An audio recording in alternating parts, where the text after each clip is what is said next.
Hey my friends. Today's video is a little different. I'm finally in my new setup. Hopefully it's cute. Let me know what you think down in the description. It's kind of fun. I wanted to do a little Q&A.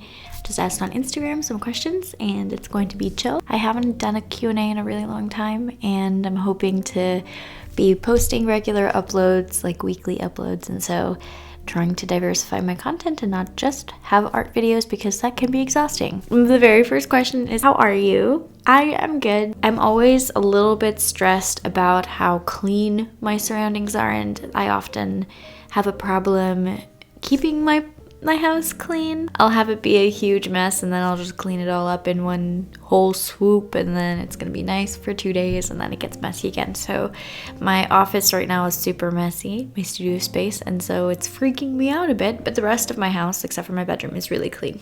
So otherwise I'm very happy to try to be making content again and catching up on emails and projects. So I am feeling a little bit more productive by having a space to work in and by kind of giving myself manageable goals. My second question is, how did I grow my Instagram? I have a couple of videos on how I grew my Instagram. I will have them linked down in the description. But the biggest one is posting very consistently, maybe 5 times a week if you can. 4 to 5 times, and then using hashtags that aren't just trendy like FYP for you page. They should actually relate to whatever you're posting about, so art. That's the best thing to do, is to brand yourself honestly and have something useful to share with your audience, or have something aesthetic to share with your audience. There should be a purpose to somebody following you, so either you have a great personality, or you have really good art like me, or you have educational content or just entertaining content. Those are all reasons that somebody would follow you, so you should have at least 2 of those things to make you stand out. However, it does take a lot of time to grow your audience. I didn't start doing it thinking that this was going to be my full-time job, but as it grew, I had the foresight to be like, if this is an upward growth, then I could make this my job, which is pretty cool. Don't start off with an unrealistic expectation that you're just going to explode from the start. But if you see upward growth that's pretty rapid, you can start planning ahead. Next question is, how do I get over the fear of posting online even if I'm good at art? Interesting. I've never had a fear of posting my artwork online. I'm very confident in my own artwork. However, I've had a hard time posting myself online and realizing I have to be a little bit more of a personality or funny or like an influencer or something like that, so that people can know who I am and can relate to my brand and who I am. So that was a bigger challenge for me than posting my art, so I can address that. And hopefully if you feel sort of the same ways that I felt about posting my own face and personality online, maybe that's how you feel about your art. Maybe it will be helpful. I've personally found that the art community is pretty supportive. There's very few hate comments. If there are, everybody's like, leave. There's not a lot of people that are going to be hateful. There's people that are going to disagree with my tips or my techniques, but it's not the same thing as being hateful or mean. I used to be so insecure about how quickly I spoke about when posting videos online, thinking I was so cringy, and at some point you have to learn nobody sees you the same way that you see yourself. You see yourself every single day. If somebody would make a comment that I spoke quickly, it wasn't like they were trying to demean me, something that I was insecure about. Pointing it out to me was like, oh, everybody knows. It's just the way I communicate. I'm unique in that way, which is fine. I don't know. I don't like every creator that I see online. It doesn't mean that I have a reason to hate them or spread mean messages. So maybe in that same way you can think about your artwork. It's pretty inoffensive unless you're making something that's shocking, that has shock value, that's gory or sexual or violent. Those are kind of polarizing things to be drawing and posting online. If that's your content, you got to be prepared for polarized comments and opinions, but otherwise the art community is pretty chill. Even if you're not a good artist, people are supportive. When I was starting out, people were so supportive, and now I look back and I'm like, yeah, I was definitely just a 15-year-old posting my art. There, at very least, is a community of people that are interested in the same things that you're interested in, so posting about them, you can make new friends and have good friendships. The reason that I continued on my Instagram journey right at the beginning when I didn't have a lot of followers was because I found a lot of people that I related to and connected to that were good art friends, and so I was just very excited to get to know them. And then you consider you get 5 likes on your posts, and that's not a lot of likes, but that's 5 people that were like, yeah, I like that. So, you know, don't be discouraged. Social media makes numbers, like, the bigger, the higher the number, the more inflated it is, the less human connection you feel, and the less you feel like these are real people supporting me and liking my art.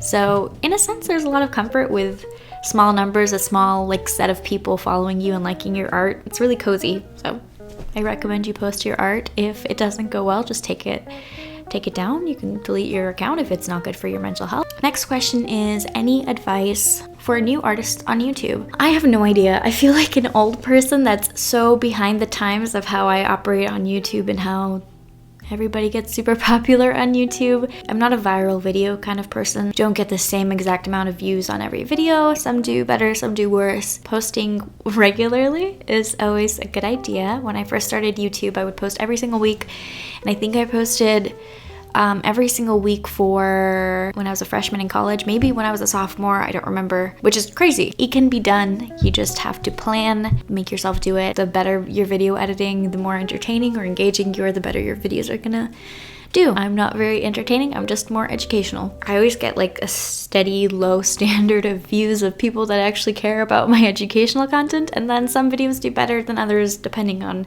how trendy or relatable they are. Next question is you have boyfriend? I do, actually. I have been with my boyfriend for almost 2 years now, and it's been fantastic. Next question is, how are the kitties? They're good, except Priya was supposed to be spayed like 2 weeks ago, and I missed the appointment, so I'm hoping to get her in at some point. My allergies are pretty bad, but I've realized I can just take Zyrtec every day and be fine. So today I missed taking Zyrtec in the morning, and I have been sneezing for most of the day. So it's nice to know that Zyrtec works, and I just bought 2 air purifiers, so I'm gonna have one upstairs and downstairs, and that should definitely help with my allergies. Klaus has learned how to open doorknobs, which is so annoying. Just a lot of things breaking, knocking down my plants because he's learned how to open doors, but it's okay. He's a cat. How does it feel being an adult? I'm scared to turn 18. I would say this really depends on your family situation and how confident you are in your skills and what you want to do with your life. I really enjoyed moving out, but I probably had a more chaotic, traumatic teen age than a lot of other people.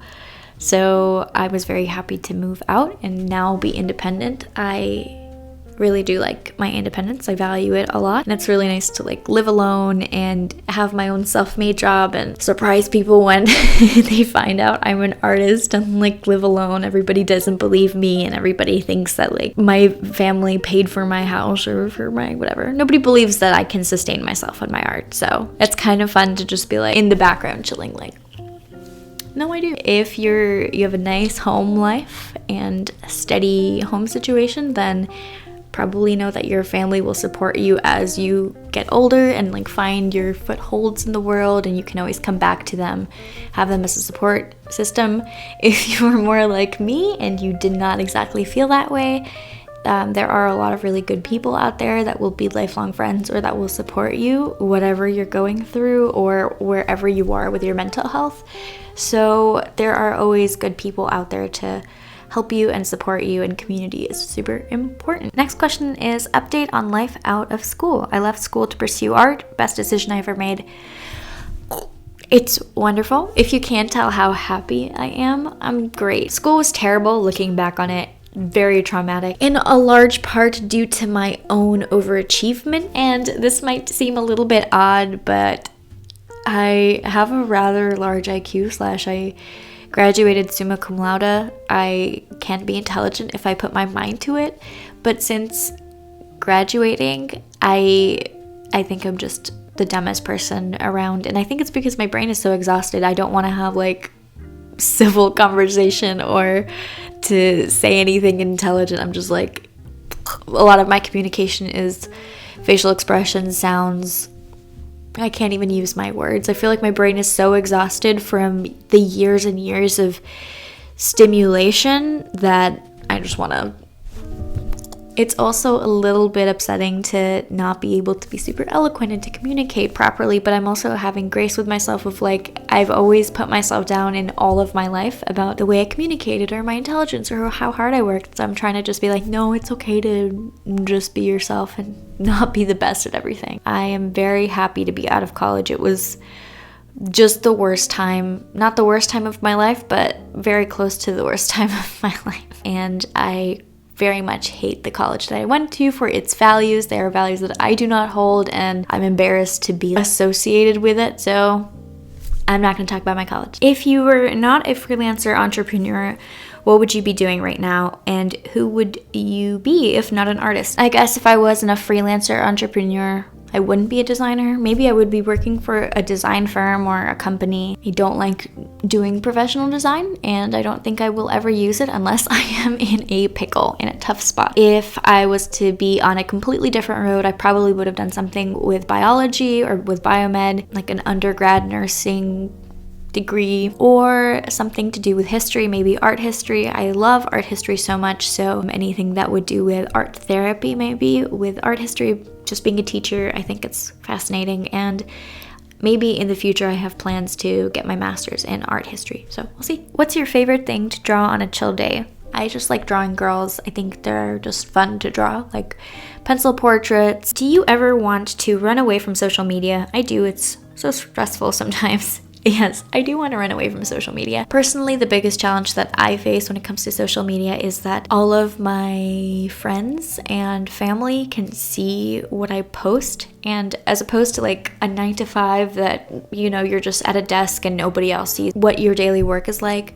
my job is just social media. So there's a lot of pressure to, if I'm doing badly one day, to not post, or if I'm having a fight with somebody, I don't want to post on my social media because I feel like it's disingenuous that I'm posting on social media and getting attention when I'm, you know, having a fight with somebody or like in a disagreement or something. Social media is a job and it's my role to like post often, and so that's something that has tripped me up in the past of feeling super disingenuous posting if I have something wrong with my private life. So oftentimes I'll just not post for a really long time because something is probably going on. Trying to work like 9-to-5, posting on social media, more like scheduled or tentative scheduled posts, and to not worry about if I'm not responding to somebody. It's like, it's my job. Sometimes I wish it didn't exist, but then I also remember that I'm very fortunate to have this job because I could be doing something less than desirable.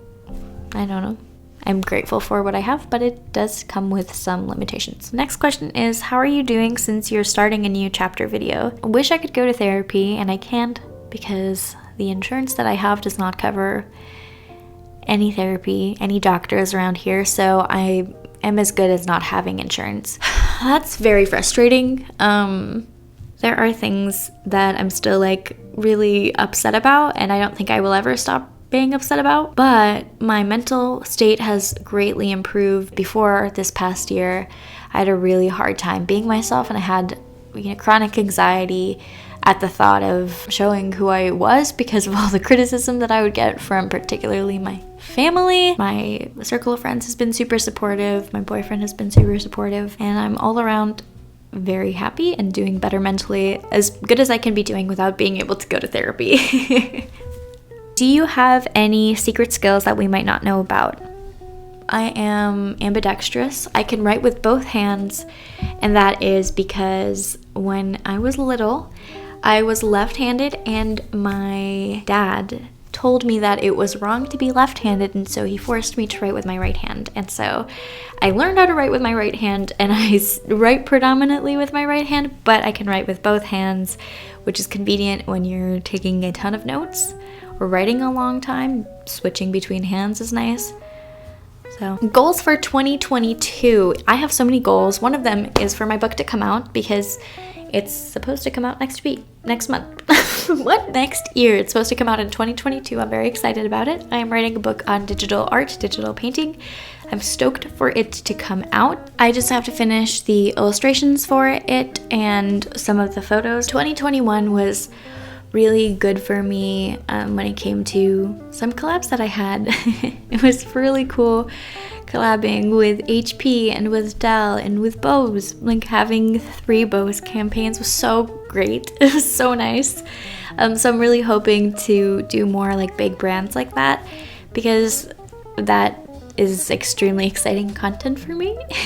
So if any big brand is watching this, hi, I love you. And then I'll answer one last question. It is, do you get more graphic design clients or illustration, or are they equal? I don't get any graphic design jobs based on my social media presence.